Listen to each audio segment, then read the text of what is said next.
our president, now that we're recording. So this is being recorded. I'm going to defer to our PRSA San Diego Imperial Counties chapter, Blake Nelson, right now for a quick hello. Yes, hello, everybody. I apologize if I glitch here. I'm going to keep my intro short and sweet because I am having storm-related internet problems. But thank you so much for joining us today for our panel on crisis communications. This is our second event of the year, and we are really excited to have such a great turnout. And personally, I understand why this is such a huge turnout for this topic, and it's because crisis communication is probably most of our nightmares, even when you're prepared and even more so when you're unprepared. So I think as PR pros, we all pay attention when organizations are responding to a crisis, and whether they knock it out of the park or they flounder, it's a learning experience for us all. Our panelists today are known for knocking it out of the park, and that's why they were invited to participate. They're here, they're going to share their war stories, some best practices, and some tips to help us all be better prepared when our time of crisis comes, because it always does. So with that, I will hand it back to you, Barbara. And Barbara is our chapter secretary and also public affairs manager at Caltrans, and she can introduce our panel. So take it away, guys. Yeah, so thank you all for being here. I'm Barbara. My pronouns are she, hers. I'm very happy to be moderating this panel for you all. I work at Caltrans. You all may be hearing about a sinkhole up at North County. So that's an example of public safety crisis communications, where internally it's our job to make sure that we're fixing the issue, but we're also letting people know what's going on for their safety.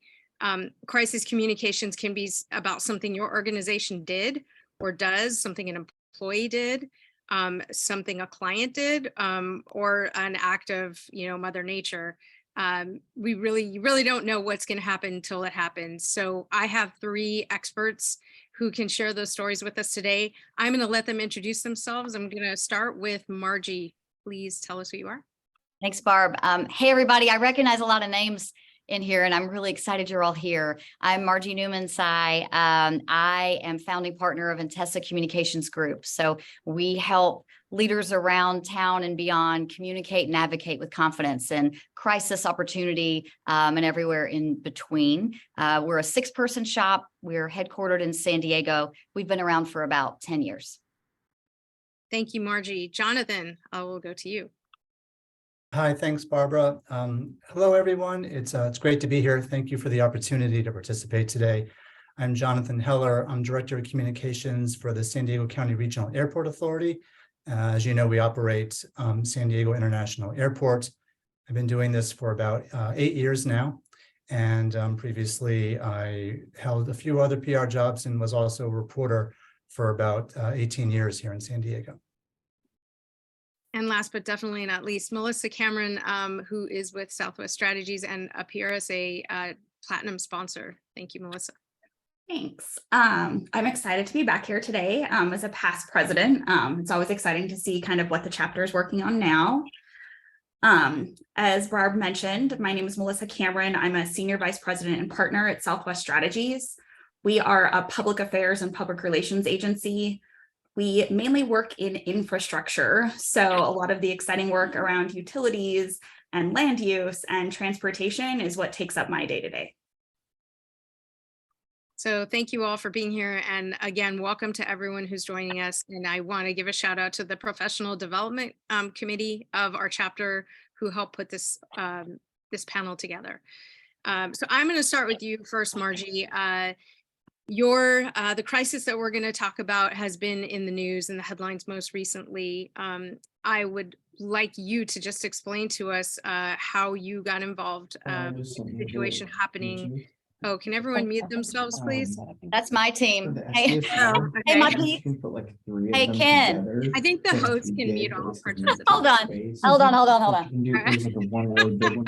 Here's a great example of a crisis, right? What happens when your internal team causes a crisis for you in the panel? That's kind of hilarious. Thanks, Margie.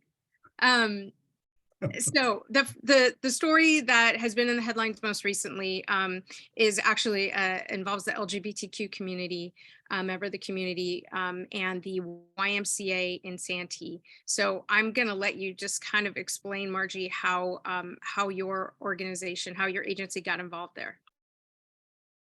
Thank you so much. And I first want to start off with a couple of just acknowledgements.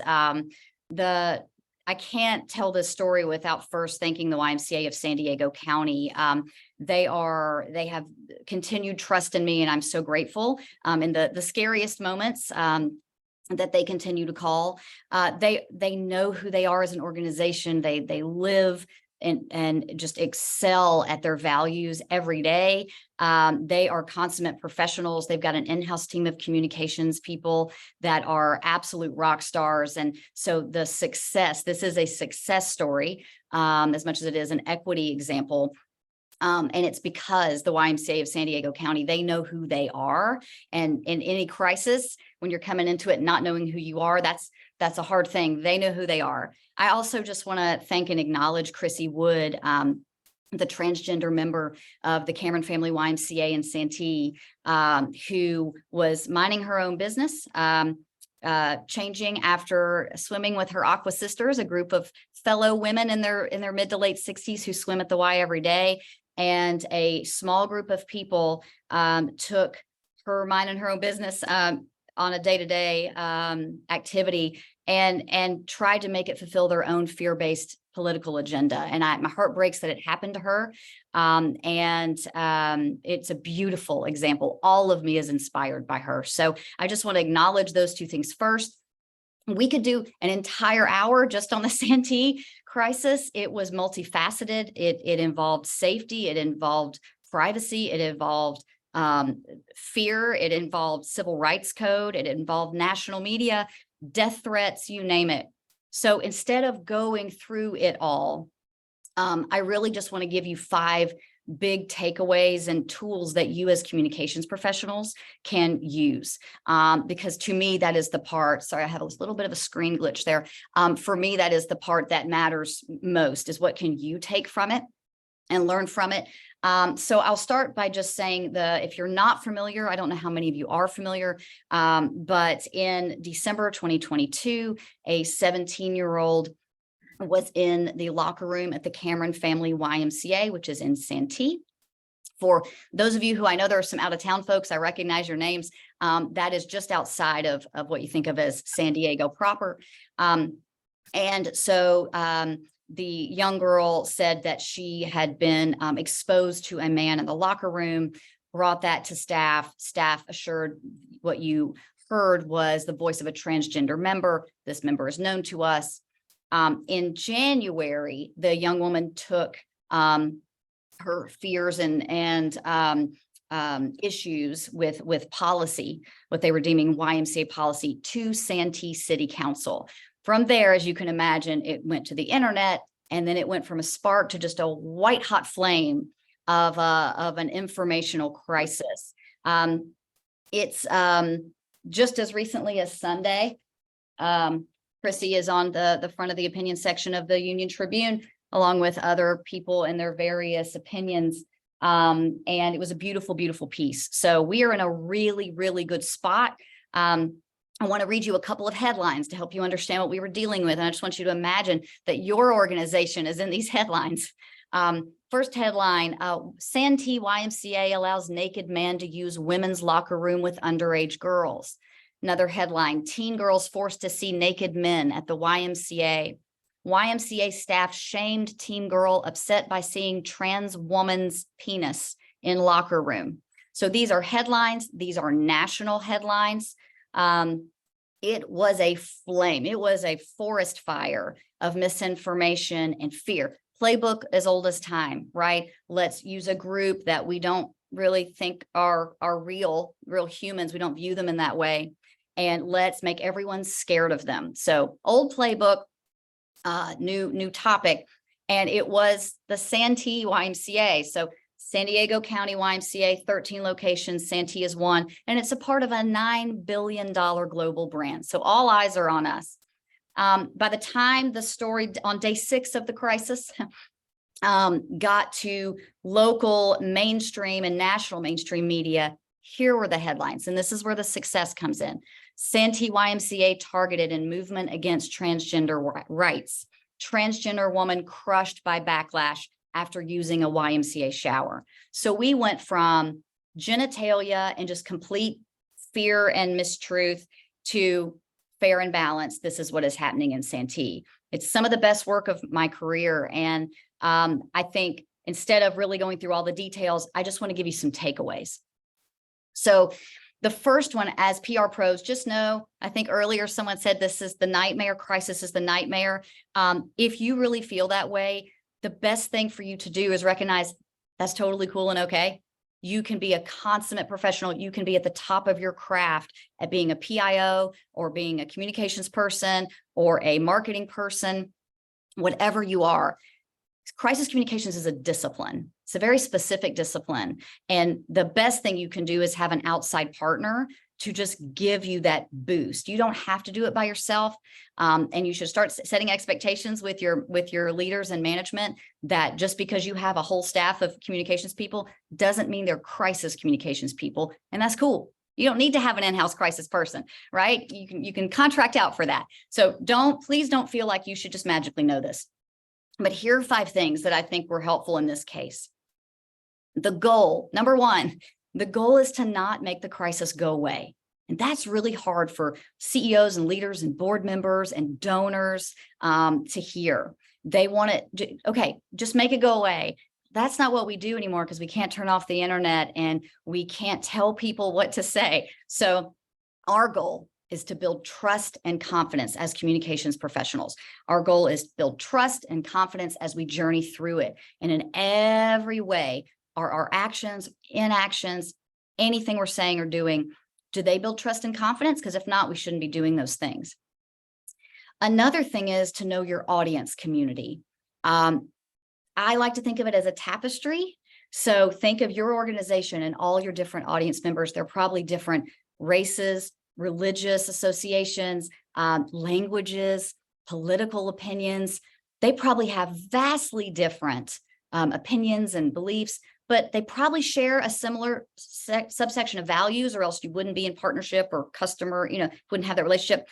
That tapestry, that beautiful, diverse tapestry, that's your audience in a crisis. It is not the fringe. And this is my Southern way of showing you fringe, like the tassels on the rug, right? That's not your audience. That fringe is what's going to drive all of the really loud, scary media and really loud, scary social media. They are not your audience. The tapestry is. You need to know who you are and who your audience is before you have this crisis.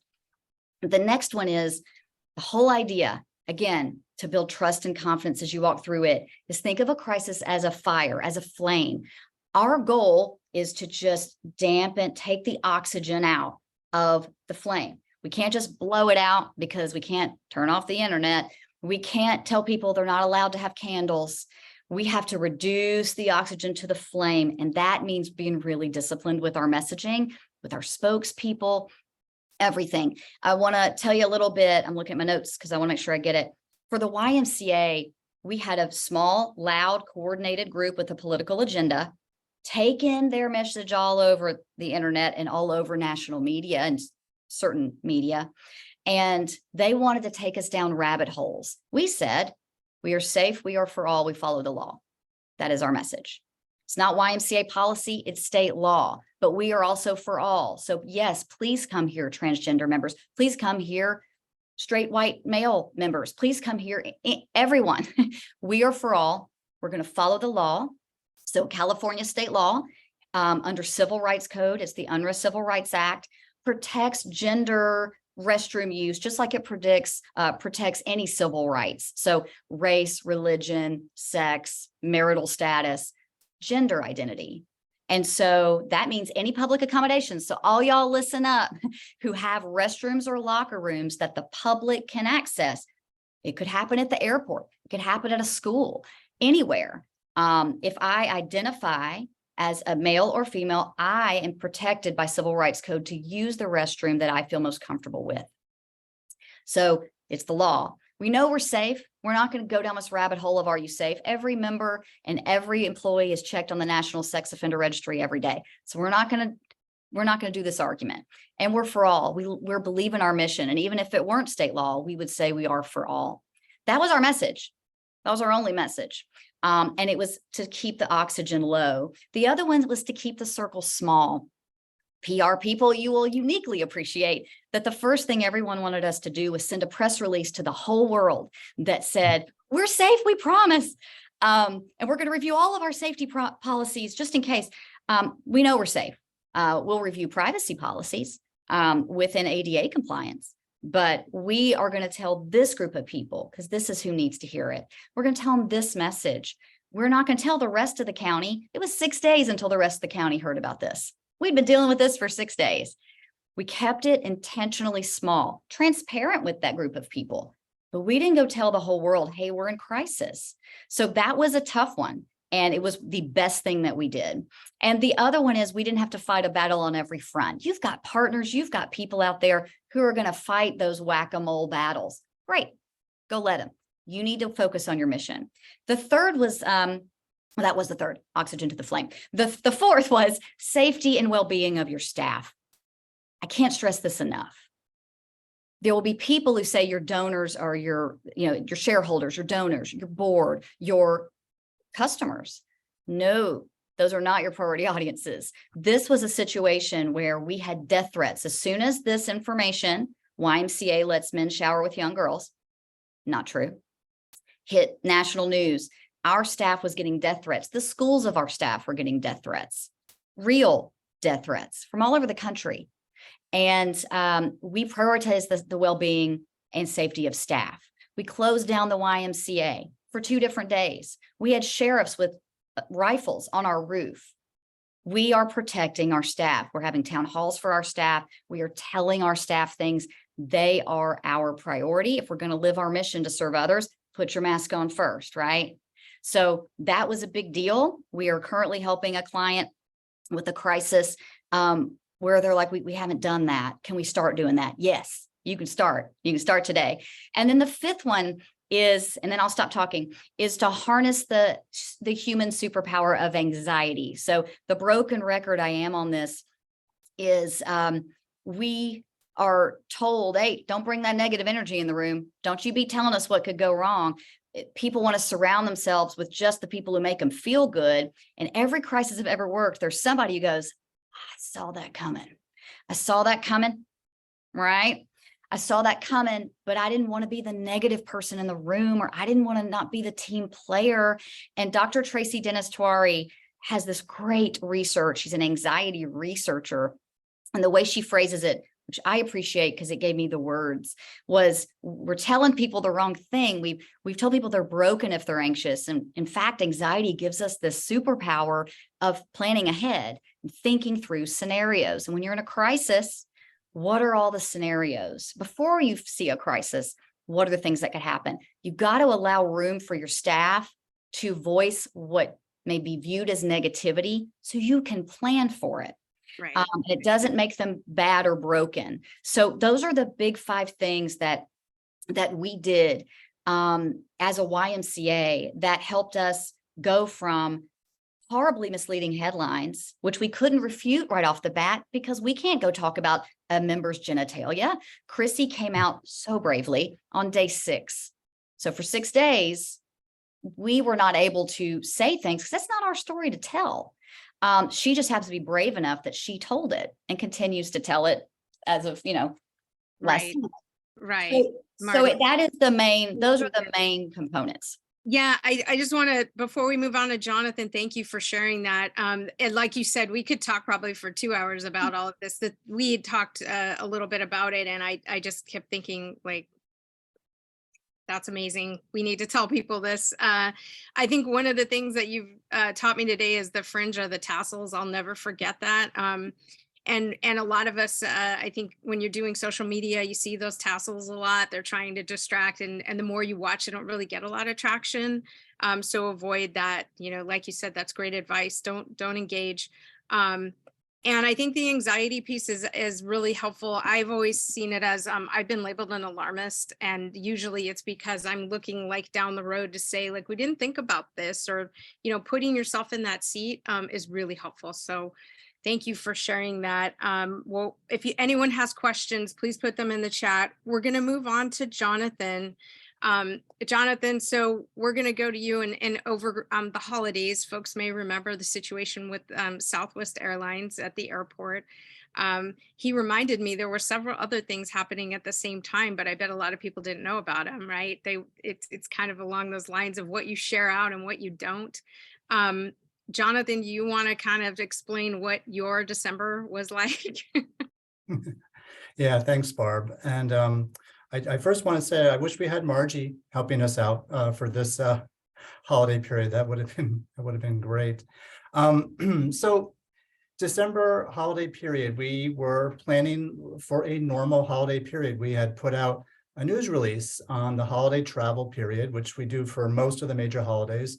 News releases tell people about the expected number of passengers we're expecting, some handy travel tips. The media loves them. They come out, they report from the curbside. And we had done all that, and the things seemed kind of normal. And then it got foggy. It was foggy a couple of days before Christmas. And, you know, we have a response for weather-related issues. We encourage passengers to check with their airlines before coming to the airport. And we tell them to download the airline's app so they can get flight alerts in real time. And, you know, I want to digress for 1 second to make sure that everyone on this call is fully aware of kind of the unique situation we're in at the Airport Authority. We're a quasi-governmental agency. We own and operate San Diego International Airport. Our purpose is to create an exceptional airport experience for the community and really the whole world. So as far as the media goes, and for my team, we cover the customer experience from curbside to gate. Transparency it's always important, but so is staying in our lane and not speaking for tenants or other agencies that work here at the airport. And the big one is the airlines. The airlines are our tenants. We don't speak for them. And if something happens on an airplane, we refer that question to the airline. For example, we're often asked specific questions about issues with flights that are delayed or canceled. And, you know, most of the time we know that a flight is delayed, but we at the Airport Authority, we don't always know exactly why it was delayed. That's an airline decision oftentimes, or an FAA decision. But it's not our decision most of the time. So we're careful not to speak for the airlines on the issues that they're dealing with, just like we don't speak for the numerous government agencies that are represented here at the airport, including TSA, FAA, Harbor Police, City of San Diego Fire, etc. So with that as background, we're starting to get questions 2 days before Christmas about, well, whether you're getting delays, you're getting cancellations. And so we are talking about, yes, there are these delays, there are these cancellations. We send people to the website. This is kind of a standard thing. But before long, it started to look very unstandard. These unusually long lines were beginning to form at the Southwest ticket counter. And, you know, we knew there were delays and cancellations. This sometimes happens, but on Christmas Day, people started tweeting about large numbers of bags piling up in the bag claim area. And even a few people were stranded overnight at the airport, which doesn't happen very often because we're an origin and destination airport, which means, you know, people start or end their trips here so they can usually go home or go back to their hotel if there's a flight issue. But by now it was pretty clear that this was becoming an unprecedented situation. And I mentioned the bags piling up in the bag claim area. The media loved the bags. They could not get enough of the bags. There were mountains of bags, the bag claim area, in the food court area next to the baggage claim. We had requests from every single media outlet in the region and practically throughout the state. We brought 2 PIOs into the terminals full-time starting on Christmas to start, kind of wrangling the media that were showing up. I should mention at this point that I had COVID during this time, and so was working on all this from home. One thing that became very apparent is that we needed to keep our board and our executives informed about what was beginning to happen at the airport. So on the day after Christmas, we did a board memo to make sure that they were aware and that there were no surprises. And that's, for us, that's one of the key rules about crisis communications, is make sure there are no surprises. So this was going on, and by about the day after, 2 days after Christmas, the news media began to shift a little bit, and they're focusing now more on what's happening in our terminals with the thousands of people that are delayed, and a few of them are stranded. And there are long lines everywhere. There are lines for check-in. There are lines for people looking for their bags. There are lines for people just looking for information. So we had anticipated this, and we began to roll out messaging about what we were doing as an airport authority to help the passengers, and really to show empathy here in this situation for what the passengers were going through. So we began to talk about in interviews about our terminal operations and our customer service teams. We're working hard to minimize the impacts of the flight disruptions on passengers. We're working alongside our airline partners to help calm the stressed out passengers and really help to organize the thousands of unattended bags that were clogging up the baggage claim system. So we're working on this, and Barbara kind of alluded to this in her introduction, but there was another kind of crisis brewing here. We had begun to receive reports before Christmas, actually, of a disruption to the one and only pipeline that carries fuel to the airport from LA. And when I say that there's one pipeline that carries fuel to the airport from LA, what I really mean is there's one pipeline that carries all the gas that practically everybody in San Diego County uses in their cars and their planes, everything. One pipeline comes from LA. Well, that pipeline broke, and the fuel flow was disrupted, and we were expecting to run out of fuel any day. And this began to slowly get picked up by the news media at the same time. The Southwest issue is flaming out everywhere. And, initially, talking about staying in our lane, we had to refer questions to the pipeline operator, Kinder Morgan. They were the ones who knew what was going on with the pipeline and what exactly happened to it and what they were doing to fix it. We did, however, correct a fair amount of misinformation that was going on out there on social media and in the regular media. For example, we had reporters ask us, well, we heard there's a gas leak at the airport. No, that couldn't be further from the truth. And we wanted to make sure people knew that there was no gas leak at the airport and that, things were safe here. So as the situation evolved, we created messaging that talked about plans to manage this fuel crisis, which included trucking in fuel and having aircraft fill up at other airports, either before or after they came to our airport. And this did create more pressure on the flight schedules and increased the number of flight cancellations. So we're doing at this point daily memos to our board to make sure that they were fully informed on everything. We began to include issues on the fuel crisis every day to the daily board memo. And so I'll tell you that the two ongoing crises, I guess we decided that really wasn't enough, because literally a third thing began to happen at the exact same time. I wouldn't call this a crisis, but it was definitely a stressor to our system. We began to see an increased number of migrant drop-offs. Scores of migrants were being dropped off at the airport after Title 42 was not renewed. Many of them, unfortunately, did not have confirmed travel plans, and they became stuck at the airport along with everybody else whose flights were canceled due to the weather. So this quickly became a news story too.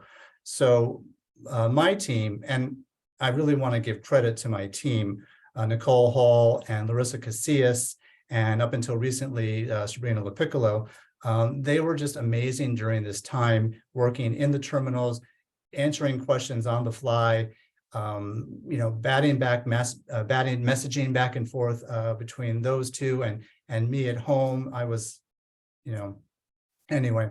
So we talked about what we were doing to help the migrants, which was really, quite a bit. We brought in extra operations staff who were already there to work with the flight cancellations, the Southwest issues, to help, this other group, make them more comfortable help them with their travel plans, in some cases provide food and water when it was needed, and help them get transportation, whether they were going back to the nonprofits that they had been staying at, or help them find some other kind of accommodations. But most importantly, we were a conduit of information for them, and having information, made them all feel better and more calm.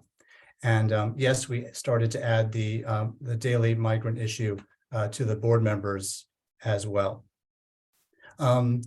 Really briefly, I just want to tell you that ongoing throughout this whole time, we're doing construction on the new Terminal 1.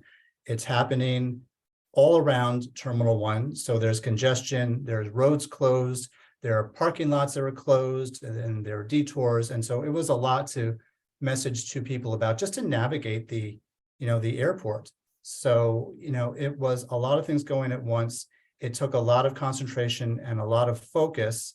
But I feel like at the end, overall, our main goal, which is to protect the reputation of the airport, we succeeded at that, and helped as many of the passengers as we could. I'm hearing similarities, Jonathan, from what Margie was saying, which is really like, know thyself, right? You know your brand, you know what you stand for, and you understood your mission. You had a lot of things I didn't even know about COVID. Jonathan didn't tell me that. I didn't know that there was another thing in the mix. Doing that all from home. My hat tip to you, sir. I did not do it all from home. My team at the airport was phenomenal. And we did have a question for you. You did talk about who's on your team and how many people you had. So it sounded like 4 at the time, including you, or is it 5? It was 4 at the time. We currently have 1 opening if anyone's interested. There you go, everybody. Did you have outside agency help? I think the answer was no. Yes. Well, we do work every day with an outside agency, Katz and Associates. They are phenomenal. They are about 90% of the time they work on new Terminal 1 issues. So we did not engage them with our holiday issues. Okay. And just curious, one last question for you before I go to Melissa. Again, people, if you have questions, put them in the chat. How did the relationship work? Well, you were very clear about staying in your lane. You told me that, Southwest has its own PR machine and crisis comms team. How did that relationship work in your position as the director there? How was that relationship handled? We have a really good relationship with all of our airline partners. Southwest is our biggest partner among the airlines in terms of number of flights. So, we were in contact with them as much as we could, but, clearly their PR team was overwhelmed to the point of, being saturated. So, we didn't rely on them. They didn't rely on us, but we were aware of what each other was doing. And when we could, we tried to trade information back and forth. Yeah. And I think, this is our field. We all do communications. I think in that moment, you can't panic, right? You get hired to sit in that seat. And I think that you only learn by doing it, right? Mm-hmm. But knowing your partners, whenever there's a crisis, you're not in it alone. You both basically said that. And I think one of the key takeaways is knowing who those people are to call before the crisis happens, knowing what their roles are, and understanding that they have their own end of approvals and communications that they're going through. But as long as you're both communicating with each other, that will get you through it. You'll get through it together, and you won't take each other down. Instead, you actually help lift each other up. So thank you, Jonathan, for that. Melissa, it's your turn. You're going to talk to us about something really sexy, something about numbers, auditing. Yes.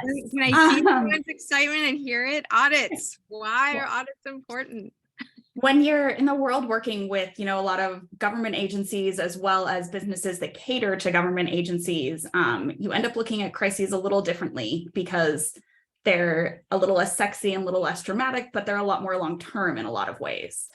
The first crisis that I ever worked on in my career, the first major crisis, actually lasted for 14 years before they actually got resolution through the government. And this one that I'm going to talk about today lasted almost as long.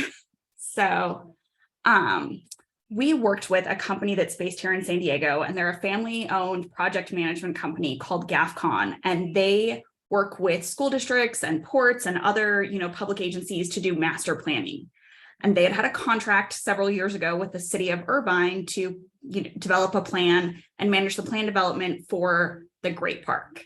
And they went through several audits during that entire process. Everything went well. They came in under budget, on time. All of their work was considered, just great and worked out really well. Unfortunately, several years after they finished, this issue of the Great Park became a real political football within the city of Irvine. And you had a city council that was fighting over what was done in the past versus what was done, and really fighting in each other. It's actually one of the most interesting city council meetings I've ever been to, because it's one of the few where the council members have literally stood up and yelled at each other for 15 minutes.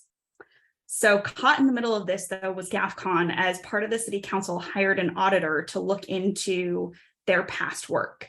And the auditor released a preliminary audit, which contained many, many errors and was in many cases quite inflammatory against them, saying that things that they did wrong and there was actual information was very inaccurate.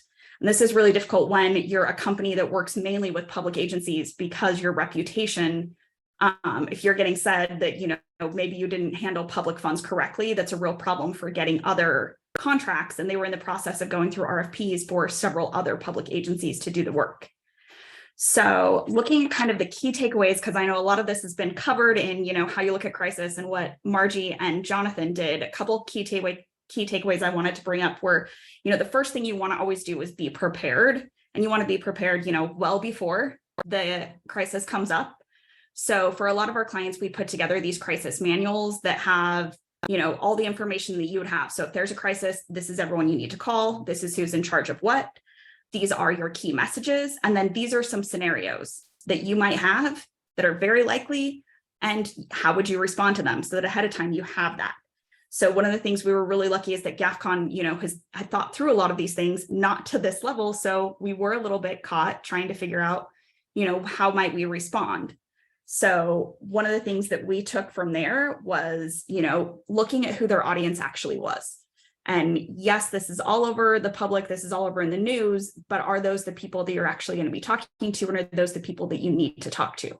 So created a list of stakeholders that included elected officials, public agencies, their customers, and made sure that we were setting meetings with those people individually to talk through what the issues were.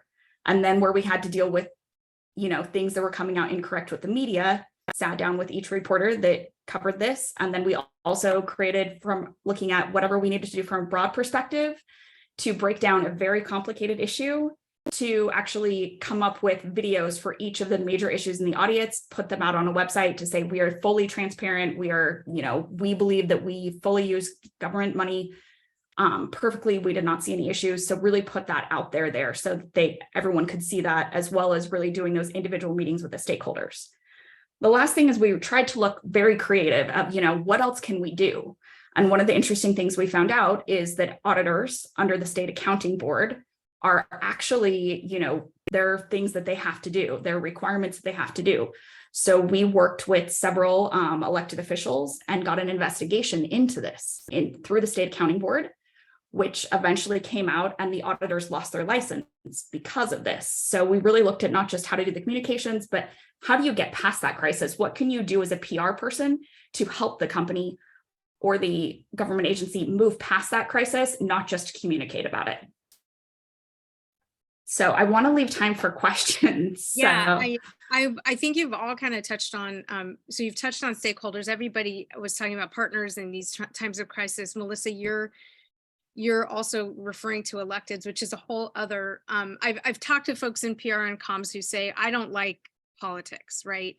But what's ironic here is that when you're in communications, politics is just part of it, and so you've alluded to either board members or actually, having something that your organization is doing, going in front of a city council or, some other state entity and getting looked at, right?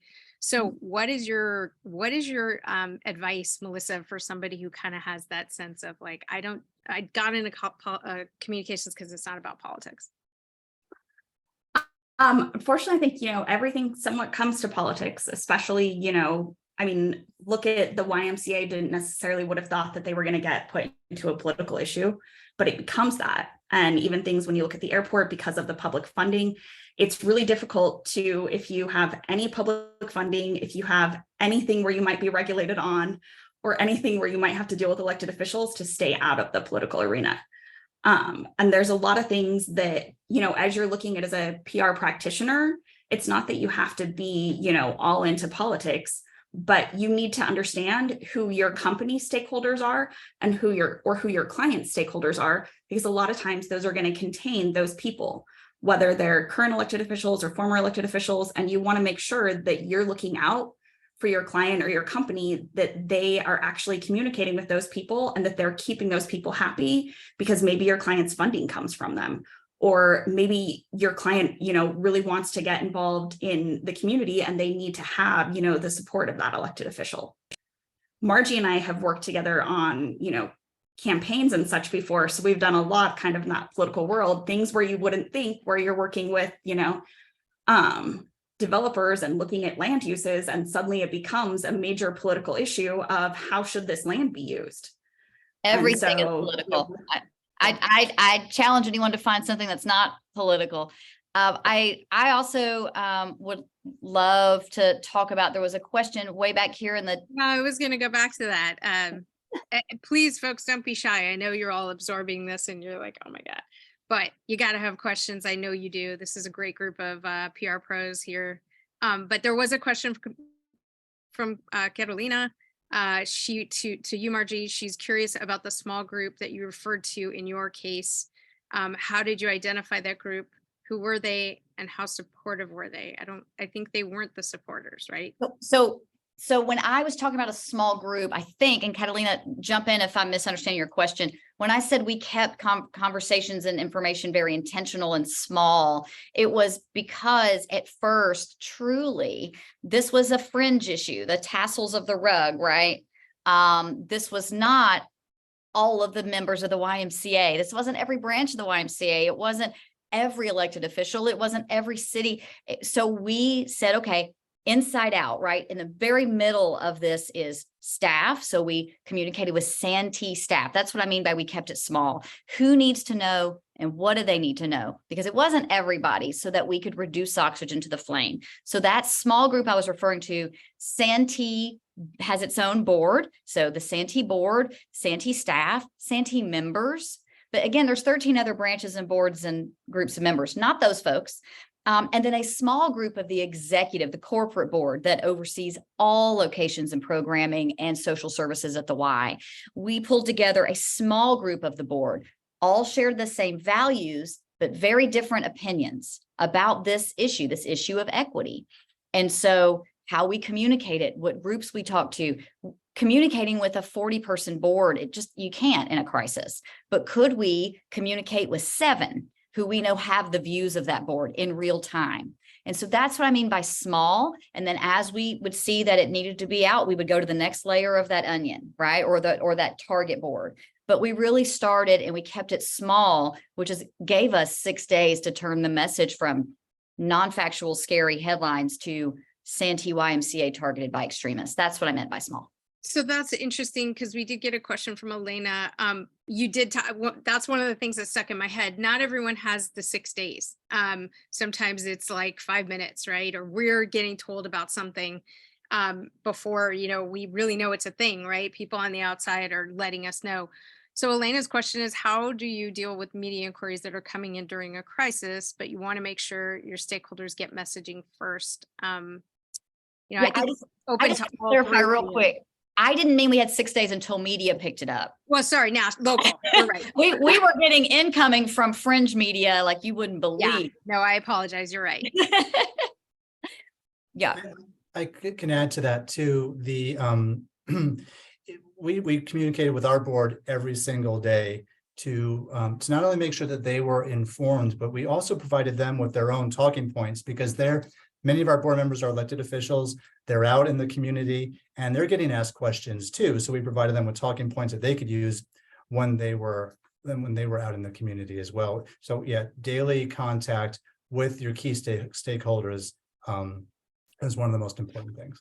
Yeah. And I think the other thing we did on the question of, do you hold off on answering media inquiries right away? So we always acknowledge you can buy yourself some time if you acknowledge the request. Hey, thank you. What's your deadline? What exactly are you looking for? When we realized that media was picking up on the internet flames, that's when we decided, okay, we will take this to our board. Just, hey, this is happening. We have it covered. Here is our quick, 2-sentence talking points. So it wasn't, we won't do that until this. It was in tandem, because I think it was Jonathan who said earlier, no surprises, right? So we don't want you to be surprised. But what I mean is, we're not going to share with you the huge full internal memo. Why? Because someone's going to share it with Fox News. And they did. And so it will happen every single time. So it really is better to just share what people need to know, not feel like you need to tell everything to everybody. Not every stakeholder needs that level of information. Yeah, it's a really good point. Jess Brown has a question. I'm not sure, Jess, who this is for. It sounds like it could be for anybody. What specifically did you do to change the narrative in the media? Was this mostly, was this mostly through answering media inquiries? Jess, if you could clarify, or if either of you feel like you can answer, any of you feel like you Yes, can answer? this was for the YMCA. Oh, great. Okay. Okay. So my mouse died, so now I'm using my laptop mouse. Okay. So when we were thinking about the narrative, this also had to do with its conversations around equity, safety, privacy, and then you're dealing with a minor. And so the early headlines, truly, the one that was the hardest one to read was Santee YMCA allows naked men to use women's locker room and shower with underage girls. So then the one about the trans woman's penis, right? So we knew that Chrissy had fully transitioned. Now that's not our story to tell. But we knew literally what's in this headline could not be true. So it was making sure that people had facts. Now, very emotive things, you have to meet emotion with emotion and facts with facts. So the very fringe media didn't care. And so it wasn't because Chrissy had not yet revealed who she was, we could not say these things. So these headlines continued on the fringe until Chrissy revealed herself and talked about her own health privacy. What we did here locally was help people understand that we knew the death threats were coming from not even around here, right? We were able to tell media, it is not that even that many people in Santee that are upset about this. This is a small group of extremists targeting the YMCA. So the narrative we changed was not, is the YMCA safe? We are safe, so we changed that narrative. None of these local headlines question the YMCA safety. Is the YMCA following law, or is it their own policies? We had to change the narrative from the YMCA policy is that men can shower with girls. That's what the media was saying. We changed it to the YMCA is following state law, which has gender identity protections in it for all public accommodations. Also, we are safe and we are for all. So it gave us time. We took the time to educate. And then just quickly, our spokesperson was important. They wanted to hear from the CEO, right? Well, the CEO is a white male, not from here. We said, we want you to hear from a mother of a young girl who works at the YMCA, and she lives in East County. So we also, with our spokesperson choice, helped change that narrative. That's a great example of exactly. Thank you for sharing that. We got a couple more like 35,000 foot questions here. Denise asked, what advice do you have to encourage clients to get a crisis comms program in place? I think Melissa or Margie, you could both answer that. I can take that. Denise, I'd say making sure that your clients are aware of the things that are happening in the industry around them that are happening to their competitors, continually keeping them up to date there. And them seeing kind of different things that have happened. We also incorporate some of this into our media training as well, where we talk about kind of the what not to do and make sure that they're aware of different things that are happening within crisis stuff. But then also just every time we're doing a strategic planning session, we are doing a SWOT analysis and a full risk assessment where we're looking at, what are the risks that could happen during this project? What level of risk are they and how would we mitigate those risks and how would we respond if we can't mitigate those? And so you can kind of work it into a little ways and see if you can then build up to getting them, all on board with something. But I would say from the time that it's going to take and the cost to them, having something prior ready is a lot better than when you are paying, generally agency crisis rates to deal with something that's in the news and people are having to work 24 hours to respond to.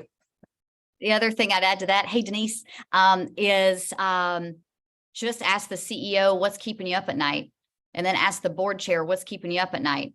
And they have vastly two different answers, and neither one of them thinks the other one would know what to do. And usually when those leaders realize, oh, there's a disconnect and what is a crisis, right? Board chair may think something's a crisis that the CEO thinks is cost of doing business. Okay, how would either one of you handle that? And they probably would go, I don't know. I find just asking them what keeps you up at night helps get their juices flowing on. We should have a plan. I've also had people come to me and say, I fear as a PR professional who's really good at my job in-house, that if I say I'm not a crisis communicator, they're going to think I'm not good at my job. And I think it's also helping leaders understand you can have an awesome in-house team and still need crisis support. And it's not a bad reflection on your staff. Yeah, good point. Thank you both for that. So Arturo asked, do you recommend any reading or online toolkits for building those crisis manuals? So I have a book recommendation that does cover this, from back in the day of people reading books about public relations, but there's a book called Practical Public Affairs in the Era of Change. And it's focused towards business and government, but a whole section of it is about, there's essays about how different communications professionals approach crisis planning. So being able to look through there. And I believe also on PRSA, they have a pretty good overview of crisis management. It's in the APR study guide that gives you kind of, what you should do first, what you should be thinking about, and what the steps are as you're developing a plan. Yeah, and I know as part of PRSA Icon, I've attended some crisis communication special courses that you sign up for before, the convention. Sometimes they have them just one-offs that you can register for. Those are really, really helpful. The one that I did ran us through, a crisis, and we all had to figure out in these teams of complete strangers that were all PR pros, what would we do and how would we handle it? It was really intense, but it was a really good practical exercise. One of the other things I would say, Margie, is to ask your comms director what keeps them up at night. We all have our own fears, see everyone smiling. It's definitely one of those things as in the comms PR world, you do have to flex your muscle a little with leadership at times, let them know, you have the brand or the organization's back. It's good to find time to sit down with them and tell them trends you're seeing or topics. If your organization does news clips or whatever, it doesn't just have to be about your brand, what's happening to other organizations similar to yours. What other issues are they having? And that will sometimes spark a conversation about what would we do, or how would we handle that? I don't see any more questions. One more. Yeah. There was one more about the battles. Carolina asked about, you have to fight the battles on your own. I think that this right here is a good example. So the opinion piece, when the UT called, they said, hey, YMCA, we want you to write an opinion piece on why you think transgender people should be able to use the restroom of their choosing, and especially as a Christian organization. So the YMCA does have a faith-based heritage. It's not a proselytizing organization. Anyone can go and anyone can work there, but it does have a Christian heritage. And so they wanted the YMCA to take up that mantle. And we said, well, of course we feel the way we feel. We're the YMCA. It's much more effective to have a third party come out here and tell you how they feel. And so we helped make sure that community voices that could carry that message of love and inclusion were there, that weren't the YMCA. So that is one way. The other way is you have people who are activists. Let them go be activists, right? When Chrissy and there was dozens of people speaking on behalf of the transgender community and just civil rights in general at the next Santee meeting in February, end of January, and just 7 people who said the worst things you've ever heard people say in front of Chrissy about Chrissy. But the YMCA didn't go speak at that. We let the people who wanted to get in there and really fight for specific things, let them get in there and fight for it, right? Let those people play whack-a-mole with that. They know the subject matter best, and they have that passion, and they can say things that your organization can't say. So we didn't feel like we had to go fight every battle. There were people who were well poised and articulate to fight certain battles, and we let them do that. Okay, I lied. One more question. Arturo has a question about, he said, I represent a cultural venue. We have a comment in Google reviews that talks about one person's mistreatment in the space. It pops up towards the top when people search for us. Do you have any tips? That is an interesting crisis, right? When your reviews are not good. My first question is, Arturo, is it true? If it's, Yes. yeah.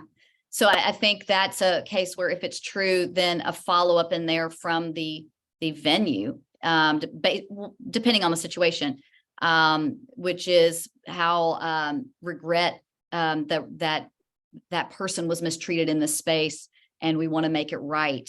Please contact us at, because some people need to see that the human element of we care, and we don't want anyone to have a bad space, bad moment in this space. If it wasn't true, that's a whole different plan. But if it's true that people want to see you respond to it. So I'm gonna close with the question to all of you. So what's been the best advice you were given when dealing with crisis communications? My first boss at an agency said, "You are never going to make everyone happy." Amen. So, figure out who you need to make happy, and that's where you focus, because you're going to get into a crisis in a situation, and you're going to have, those kind of whack-a-mole people online trying to go after you in every way. So focus on your stakeholders, your employees, the people that you want to know the truth and you want to make sure that you're building trust with. I would say one of the most important things that I learned was in times of crisis, don't forget to leverage your supporters. Responses from your stakeholders, from third parties on issues that your entity is dealing with are often seen as more genuine or more valuable, rather than just you yourself touting how great your own client or your agency is. And so to achieve this, you need to build this community of stakeholders all the time, and kind of have them at the ready. I think I would just say, this too shall pass. It might pass like a kidney stone, but it'll pass. Is the crisis mantra. You also said something about if you're not, you had told me if you're not comfortable with it, then you probably need to find somebody who is, right? So in that case, ask for help. Ask for help is huge. And lately, I've just been doing so much crisis work lately, and it's an honor that people call you in tears. But a lot of them are like, I wanted to do this in advance, but I thought people would think I wasn't good at my job. The YMCA, we already had it set, right? But many people are afraid of how it looks as a PR pro to say, I don't know crisis. It looks like you know yourself. It looks like you know what resources are needed. But a lot of people are very nervous about that. So hire to your weaknesses, friends. That's leadership. Amen. That's right. Find people who are stronger than you in many suits. I'm a big fan of that.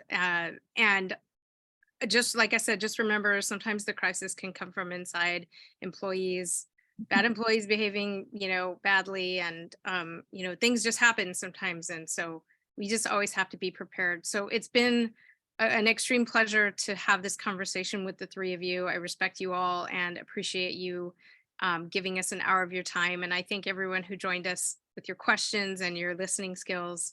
And I think we're all better PR comms pros after this hour. So thank you. And if you're not already a PRSA member, join us, because this is what we do. Thank you, everybody. Guys, Thank good to you. see you. Thank you. Thank you. You.